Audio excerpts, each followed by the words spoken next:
Noon already. Huh? This is where the temple has lunchtime. You two go back ahead of me. What should we do after eating? Go back cleaning. I guess you should rest up.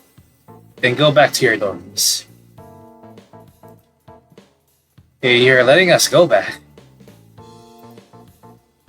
We don't usually make trainees work very late. Didn't you hear about that? Oh. Good thing too. 6 dots. Also starting tomorrow.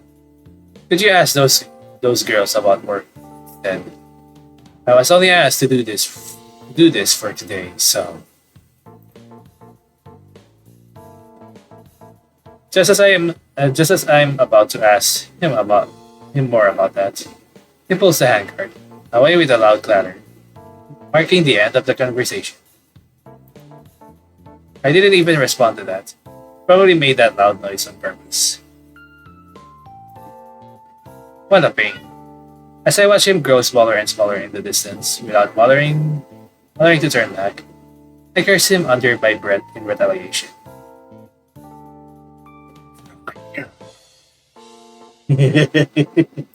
Probably something like that. Temple lobby. When Maya and I reach the cafeteria near our department, we find a lot more people around than before. People who give up similar auras are chatting and laughing about these things in their assigned groups. As we pass them, their topics sound similar as well, yet they're all different. As we enter, people we've never seen before see us and break out into laughter. The laughter spreads around them in a strange rippling effect. Our newbies coming back from their jobs, so amazing to them. Apparently, we've earned some popularity in this department. They bombard us with greetings and questions. As we're responding to them, someone behind me softly grabs my shoulder amidst the noise of the room. I'm borrowing him, she says. It's the blonde-haired girl we met this morning. The scent of her thick perfume seems a little different to me now. Maybe she's been somewhere full of the stench corpses. Full of the stench of corpses this entire time. Okay. She's been working here this whole time too. The more a girl her age wanted to dull herself off, the more she'd probably hate the stench. Even I would refuse to do this if I had a choice. Okay.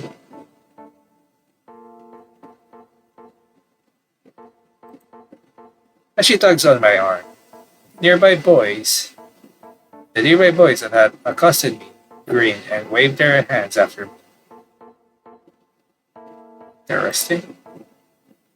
I thought maybe people in the capital would be gloomy and unsociable, but it looks like I was wrong.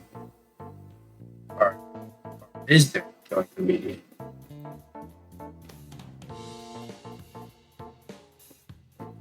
Thanks for getting me out of that one.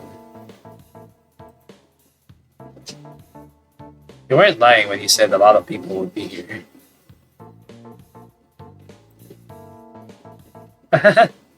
You're dead tired, huh? Maya. And Belial too, lest you forget. Are you okay? Did this buffoon or that other annoying kid bully you or anything? Hey, we weren't bullying her.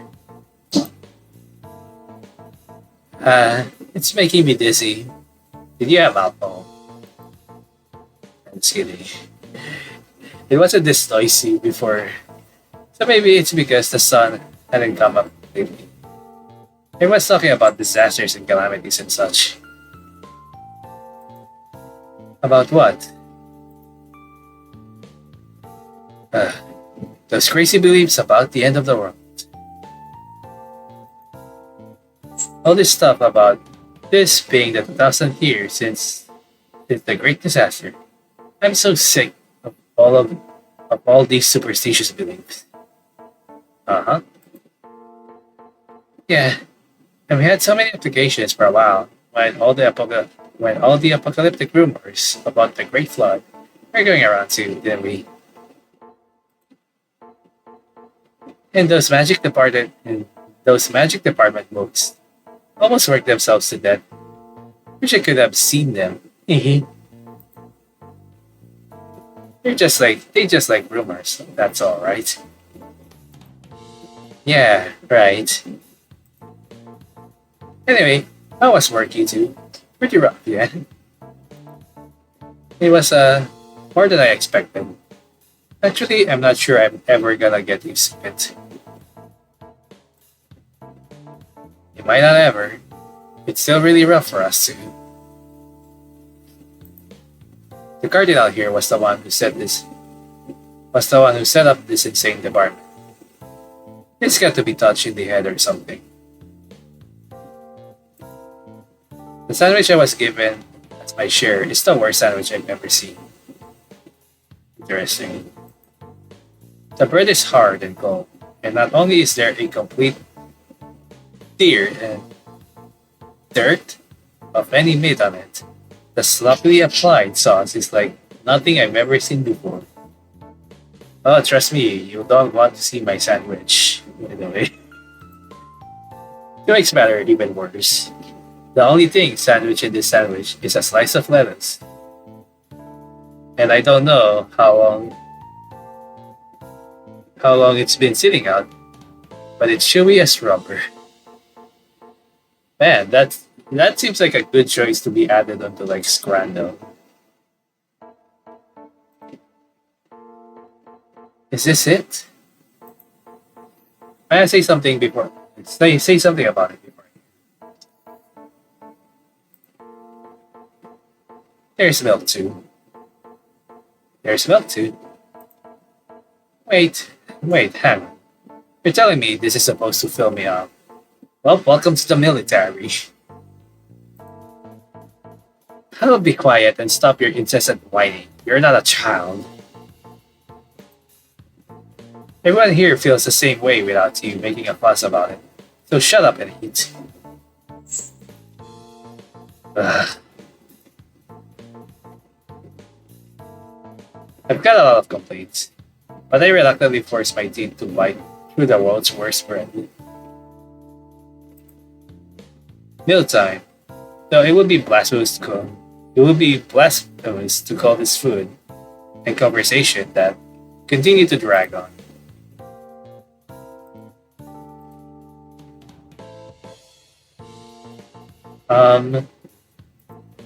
Hmm? I was wondering what security is like. I was just wondering what security is like. I left early, so. What? Thanks for making me lose my appetite. Maya, you don't have a thing for that sleaze bag, do you? Oh, no, it's not that. How old is he? He's pretty small. Actually, are you sure he's male? He's the same age as you, and yes, he doesn't quite seem to fit in here, does he? Apparently, he has 3 stigmata. Interesting. Isn't that amazing? I don't know. I have 3 stigmatas too. Most of the people here know each other, since we were raised in the same monastery, but nobody seems to have ever seen him before.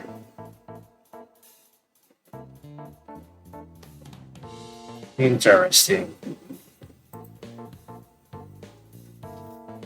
They say he's from the capital. I wonder what he was doing before this. It's all just luck. Wouldn't want to risk catching some disease from him. Actually, maybe that's why he doesn't cling to people. Uh-huh. I am wondering if he will die later. We're doing this. Their docile expressions change completely. Isn't that funny to them? I zone out, unable to keep up. Maya's face, meanwhile, is a nice contrast to mine. She still looks like she's a second away from crying. Just like the first time I met her.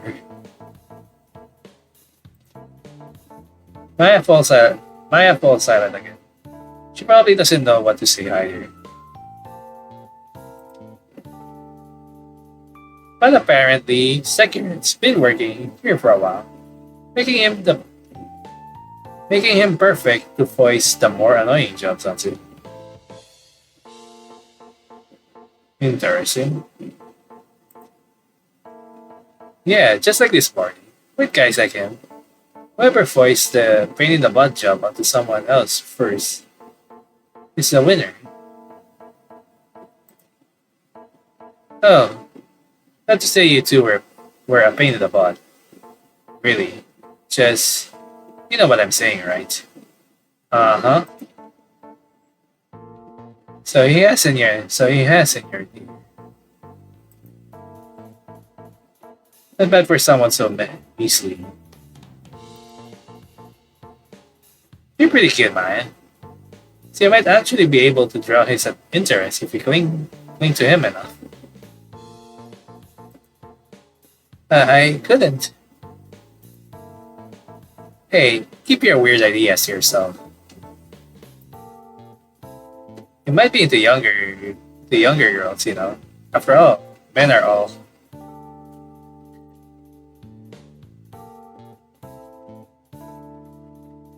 Blank and blank. Uh-huh. Which are woman right next to them. Blondie bends forward and whispers that into Maya's ears. They both go wide-eyed in surprise upon hearing it. Chairwoman laughs. Cut that out, she says, giving Blondie a light push on the shoulder. I watch as the two of them start cackling. She probably kept her voice down on purpose, even with a good view of her lips moving. I couldn't make out what she said. I laughed flatly. To be honest, I could kind of guess from context. Poor Maya, she's giving a troubled, empty smile again. Sadly, I wonder why they're doing this in front of me anyway. Did they forget I'm here? That's when my eyes meet with hers and she laughs. The girl just nearby leans on her shoulder and directs a narrow gaze at me. She doesn't laugh loudly. If anything, it's more like a titter. That's when I become sure this wasn't a coincidence or a misunderstanding. They made the joke at my expense. Is this all a warning or something? I don't have time to think about it. Any more than that. A bell rings in the distance, and the girls' faces shift back to their cool, serious facades.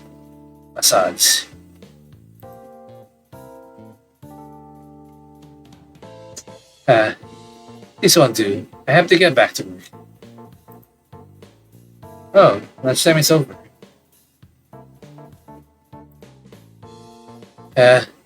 I wish I could go back to being a trainee. You're leaving? Yes, and if you're not busy, I suggest taking a look around. If you don't make an effort to get used to this place, you start getting lost all the time. The temple is super big.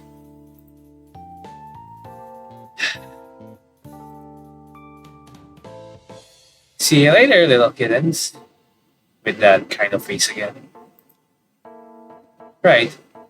Best of luck with your work too.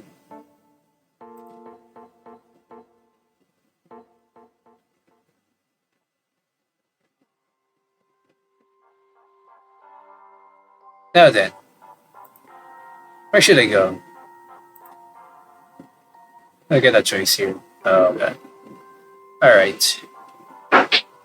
There's a lot to check here. I think we're still going to play a little bit. We'll finish like day one and then we're gonna stop at day two then. So there are three choices here already. Flower garden, workplace, and infirmary. Hmm.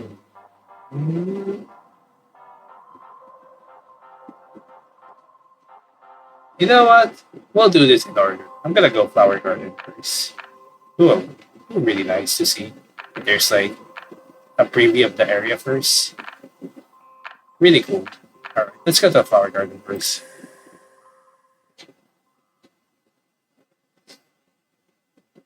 Flower garden. While wandering around outside our department headquarters, Maya suddenly stops dead in her tracks.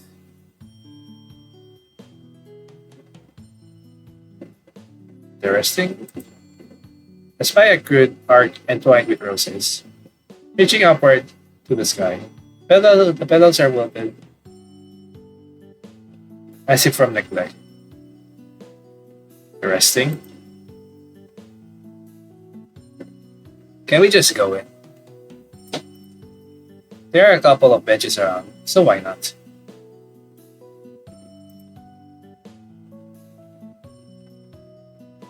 Maya sits on one of them, staring fixedly at the dirt path between the bricks in a nearby wall. Interesting. Oh, I sit down, keeping a watchful eye on her. Her unexpected cry of surprise causes me to jump in my seat. Oh, well, what's wrong? Look, there's a bud sprouting. You're right. Seems like they're managing to thrive. Huh? Even in this abandoned garden, they're finding a way. Impressive. What if the bud is a lie? What if a bud is a spy? You know? Do you like flowers? Like them? I guess so. So why not come out here when things get rough and you need a break? We could even water the flowers sometimes, I bet. You really think they'd let me do that? I'm sure it's fine. Look, I'll help too. Okay then.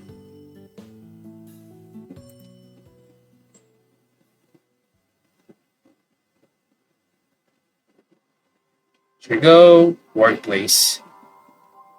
Alright, well, they will be checking everything on that.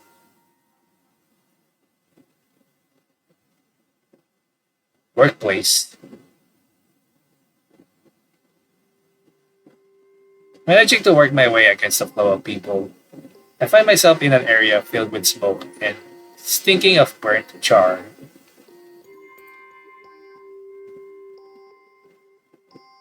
Something on fire over there. You know the cleanup crew is in charge of picking up garbage, right? I think they're burning it. Oh yeah? And this place must be one of our workstations, huh? Seems that way. Wait, are you really going over there? Yeah, sure. What about you? I want to.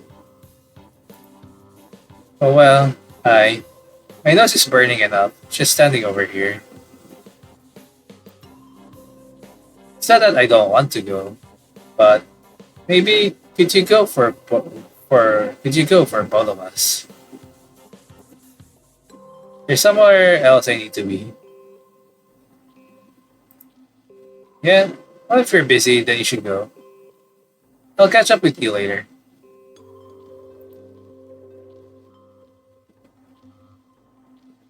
A part of me feels bad leaving her on her own.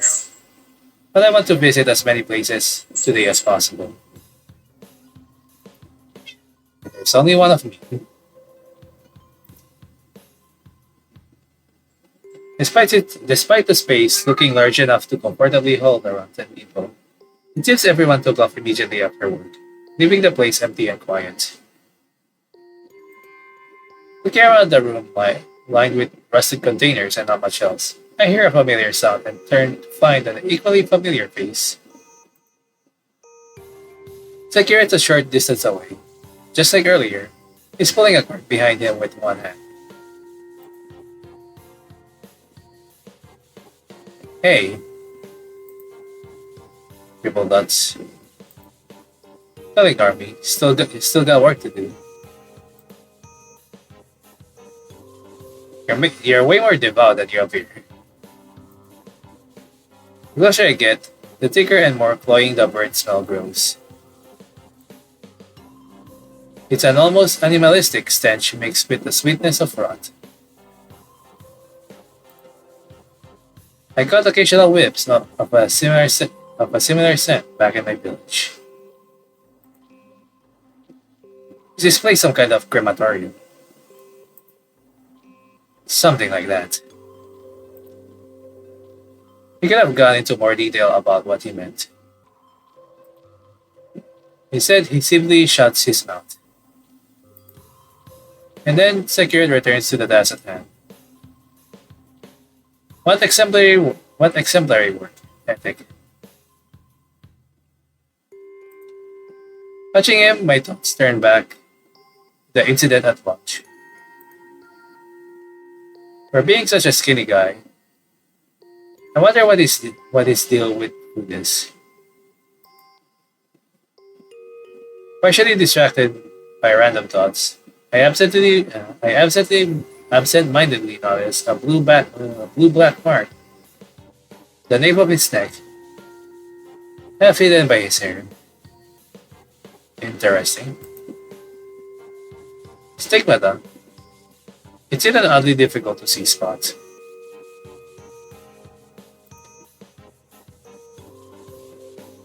You've got some trash stuck to you.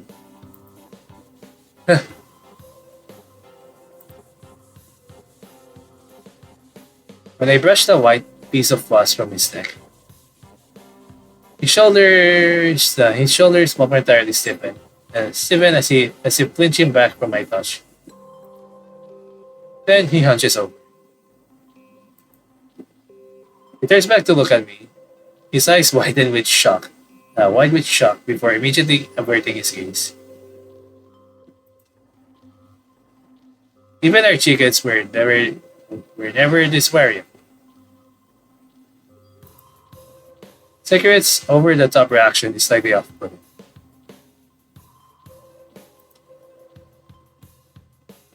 If there's nothing for you to do here, then go home already. Come on, I said let's talk. You've been ignoring me all day. You and me? Talk about what exactly? Look, I get it. You're a grouchy guy with an awful personality.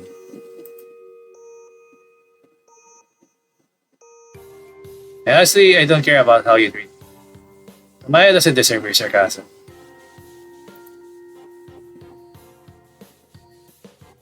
Well, that's... I thought it was obvious, but Maya's a girl. What does her gender have to do with her ability to get her job? He basically straight up said she can't do her job. Seriously, and what would you do if Maya heard you just now? Well, that's... You know, it wouldn't hurt you to be a little more nice when asking others for favors. You were scouted to work here, and yet all you've done from day one is chase women. You truly are scum. Shut up and listen, smartass. You've been running your mouth so much, I really want to slap you. Who do you think you are? You're the one who needs to shut up. The only guy running his mouth around here is you. The dull, the dull thunk of a container hitting the ground echoes loudly in the silence. His head is back to me this whole time. I barely have time to register what's going on before he turns to face me. He glares, looking straight into my eyes, barely suppressing his anger. Letting out an exasperated sigh, Cigarette slowly begins walking toward me. You. What makes you right? What makes you think you have the? I'm struggling a little bit sometimes. Sorry. You have the right to shove your nose into other people's business. Oh, what do you say? Did you say? You don't have the faintest idea what I'm talking about. Tell me, as part of the disposal team, what exactly can you do in the underworld? Other than wide awake, I find myself reeling with discomfort, faced with such an unforeseen situation. Disposal team, the underworld, is he talking about the Saint Sheol cleanup department? You'll have to find someone else to wipe your ass.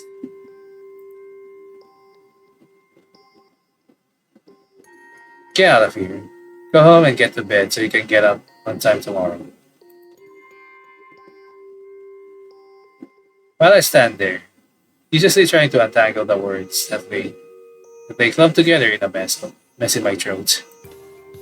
Cigarette brushes past me on his way, who knows where. I'm once again left behind, unable to speak up in my defense. Alone and unable to bear this abominable silence, I trudge up, feet dragging behind. His attitude, coupled with his emotionless warning, only incites my rebellious nature more. What an insufferable prick. And I feel like that's why, I also like him. I heard that first impressions speak a lot more about a person. And if it's true, then that guy is an absolute piece of shit. The bad reputation that precedes him makes far more sense now. The look of pure hostility on his face when he met me for the first time. His intentional choice of words meant solely to piss people off. Next to him, my thoughts are a damn mess. Well, looks like it's all downhill from here.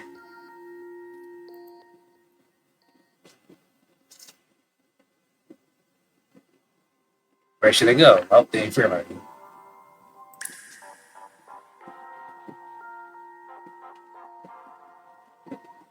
Back to temple corridor, I guess. I proceed to the darkened hallway past the central fountain. It's weird hearing people's voices coming from all around, and yet the sky is pitch black. The cold smell of marble that's lingered on my nose. This whole time suddenly vanishes as soon as I turn the corner. It's replaced by the sweet buttery scent of baking bread, coming from somewhere close by.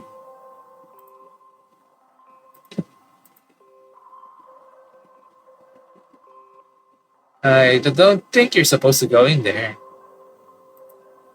I'm sure they let us off the hook. If we tell them we're new here. I don't know. Before our argument can progress further, the door flies open. A yelp of surprise ringing in my ears.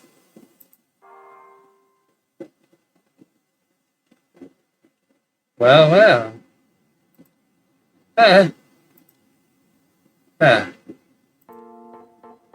You two again. Are you on a break? Are you on a break? No, don't just stand here. Don't just stand there. Come on in. Are you sure? I don't know. Great. Don't mind if I do. Uh,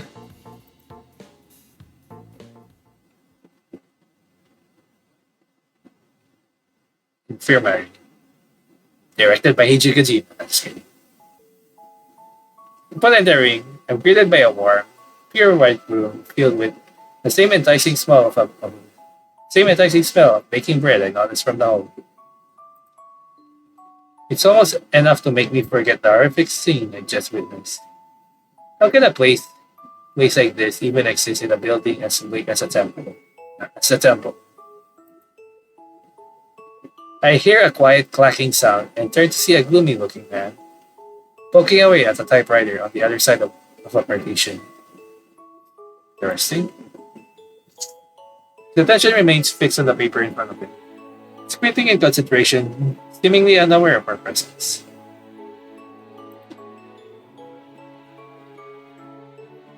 Oh gosh, seems like we just ran out of snacks. Would you do like coffee or tea? No thanks. Have any milk? I sure do. One milk for Belle, coming right up.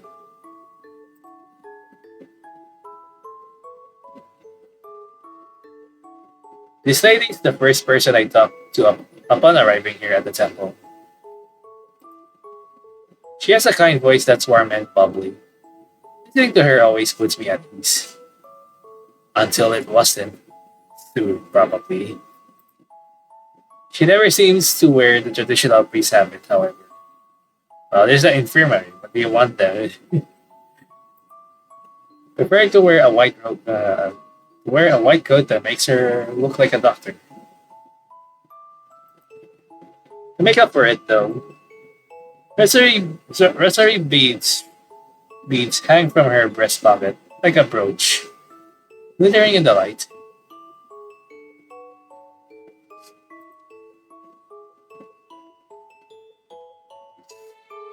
It's hot, so don't burn yourself.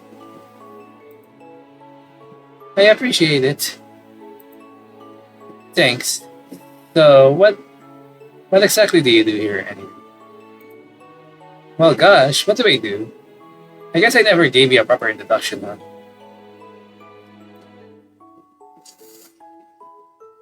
My name is Gret. I'm a part of the health department. You probably don't know what that is yet. Hmm? Basically, we help diagnose and take care of anyone who gets sick here. Ooh, kinda like a doctor. Eh, you can call me Dad if you'd like. Honestly, it'd make me really happy. Doctor, we need to cure this patient. Burn. I'm always here to chat if you ever have any health concerns, even mental health. You can also stop by if you just want a cup of tea and a cookie.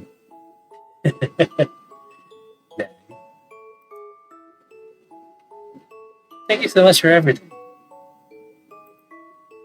Wow, I didn't realize nice folks like you existed in the temple. You bet we do. The temple's full of great people. Did you already meet the bishop for your department?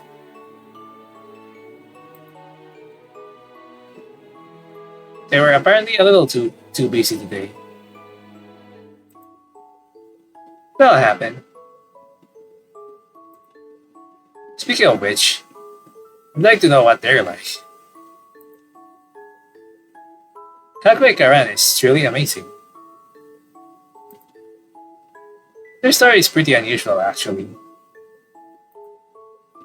They started working here as a bishop when they were only a few years older than you two.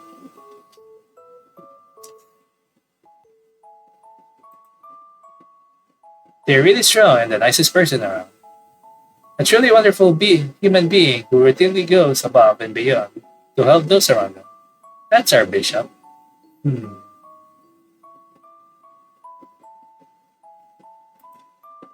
I'm sure you'll like them too. Hmm? I'll probably understand better when I meet them myself. You two go way back. Well, yeah, I guess we do. The longer I have to assess a person's work, the stronger my bond with them grows. I hope you two are able to share that kind of relationship. You've got a lot of hard work ahead, so stay strong and do your best. I'm rooting for you. Thanks. We'll be seeing you.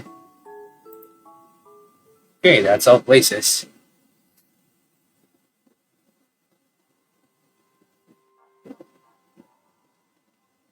Temple front gate. The sky is pitch black.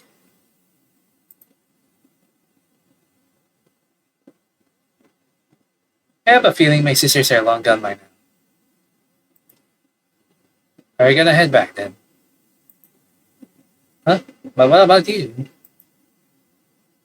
I was thinking of spending a little more time to spend a little more time taking a look around. Oh, what will you do if you get lost or become the lost? Don't worry. If there's one thing I'm good at, it's always knowing where I am.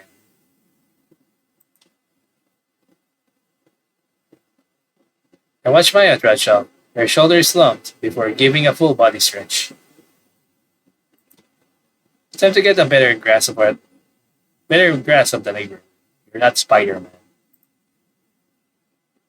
Where should I go? Okay. Question mark with a fucking gate. I like we're on one gate to another gate. Ooh. I wonder what this could be. Question mark. The blue-black color of the sky, no, it's white and gold, has blended into the air around me, making it even colder. They told me that they told me the capital was a chilly place, but I didn't think it would be this frigid. Is it night now, or is it actually morning? The sky has been dark since this morning, so I have no way of knowing what time of day it actually is. As my surroundings rapidly darken, an uncertainty I was trying not to think about goes up from the bottom of my mind. No, I can't. I can't be lost, can I? I'm pretty sure I'm not very far from where I started. But this deep, overgrown, unpaved path is definitely enough to scare me. That's just great, I say, admitting to my blunder. I scratch the back of my head. There's no point standing around like this. So I turn around to go back the way I came. But then, on the other side, I see what looks like a building. It has huge glass windows, plus a big cylindrical tower or something. If I'm not mistaken, that's a chapel. But something seems off about it. Interesting. It dominates the space around it, like some abandoned building. It's the only thing in this completely overgrown outdoor. I approach it to check things out. Still nobody around. Through the dirty windows, I see vines growing up on the rotting walls, like a monster messily devouring a meal. Whatever the case, it doesn't seem to be in use.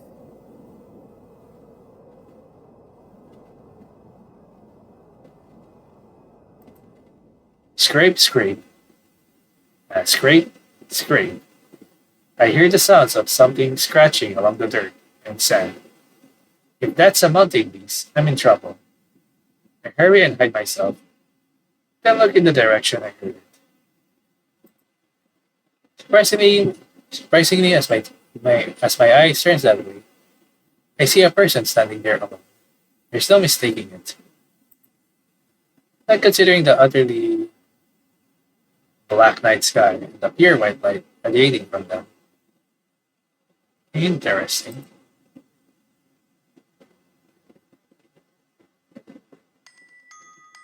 Is that the bishop? The person has white hair. Neatly tied at the back. They wear a rose corsage in it. The white light is strange and incongruent with the surrounding darkness. Instead of lurking within it, it controls the space around it, drawing the attention of any would-be viewers. I'd never met anyone like that before, but their expression is so cold that I have trouble feeling regular human goodwill toward them.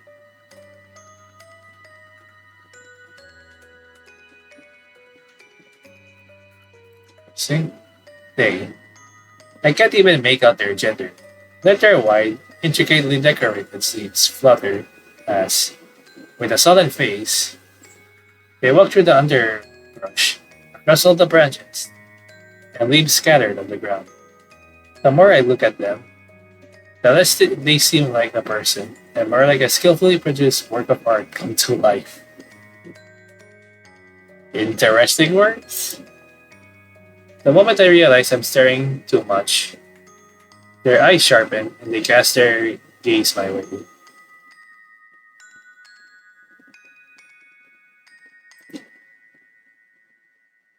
I dug down to the ground before our eyes met. Our eyes meet. I'm sorry, I'm struggling. Wait, why did I just avoid them? Immediately, I feel enough tension to make my head burst.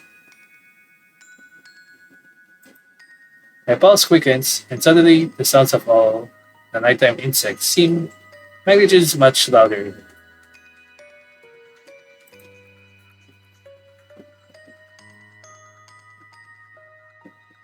A brief silence follows.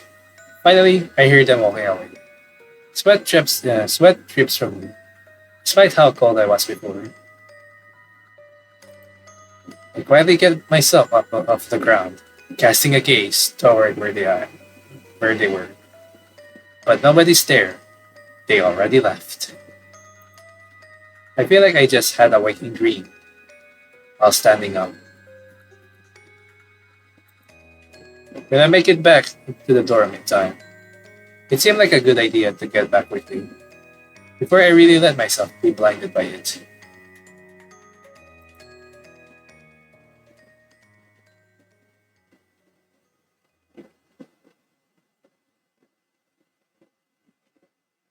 Day 2.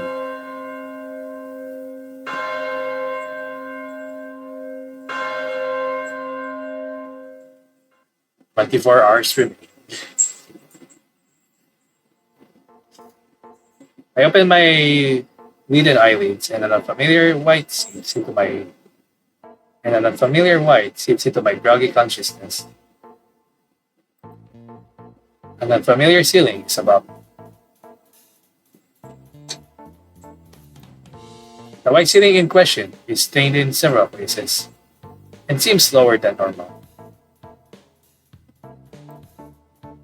Even with that awareness, it's still completely foreign to me.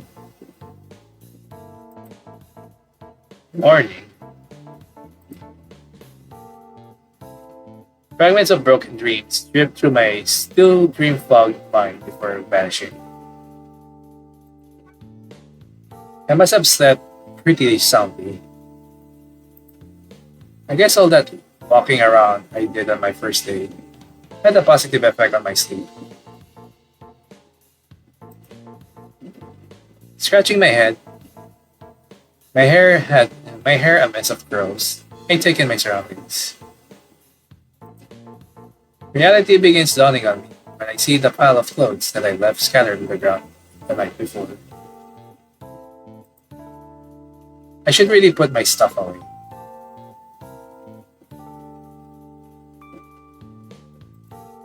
As expected, no one came to wake me up. I might have arrived only yesterday, but today is technically my first official day. Yep. Today, the situation outside my window looks unchanged from yesterday. Enough so that I begin to question the passage of time itself.